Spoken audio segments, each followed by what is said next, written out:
আপনার ছেলে মেয়ে যতই দুষ্টামি করুক না কেন তাদেরকে কখনো বদদুয়া দিবেন না, কখনো তাদেরকে গালি দিবেন না, অভিশাপ দিবেন না।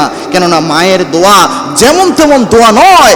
মা যদি দোয়া করে দোয়া যেমন কবুল হয়ে যায়, বদদুয়া যদি করে বদদুয়া করার সাথে সাথে কবুল হয়ে যায়। মনে রাখবেন যে জুরাইস নামে একজন আল্লাহর ওলি ছিল, বুখারীতে হাদিস এসেছে, সে একবার মারাত্মক একটা কঠিন ফিতনায় পড়ে গিয়েছিল শুধুমাত্র তার মায়ের বদদুয়ার কারণে। অথচ ওই বদদুয়াটা যখন তার মা দেয়, সে নামাজ পড়ার কারণে, ওই সময় নফল নামাজ পড়ার কারণে তার মায়ের ডাকে সাড়া দিতে পারে নাই, যার কারণে তার মা রাগ করে বদদুয়াটা দিয়ে ফেলেছিলেন, যার কারণে তার ছেলে এত বড় একটা বিপদে পড়ে গিয়েছিলেন। সুতরাং আপনার সন্তানের উপর বিরক্ত হয়ে দুষ্টামিতে আপনি যদি অনেক সময় বদদুয়া দিয়ে দেন যে তুই মরিস না কেন, তুই মরলেই ভালো হয়, তুই রাস্তায় মরিস না কেন, তুই মরতে পারিস না, এরকম কথা অনেক মায়েরা অনেক সময় বিরক্ত হয়ে বলে ফেলে। মনে রাখবেন প্রিয় মা, এই সন্তান যদি বিপদে পড়ে আপনিই কিন্তু সবচেয়ে বেশি কান্না করবেন। এই জন্য যখন আপনার সন্তান দুষ্টামি করবে, আপনি আর যাই হোক আপনার সন্তানকে এইভাবে অভিশাপ দিয়েন না, বদদুয়া দিয়েন না, বরং তার হেদায়েতের জন্য দোয়া করেন। আপনি বলেন বিরক্ত হয়ে,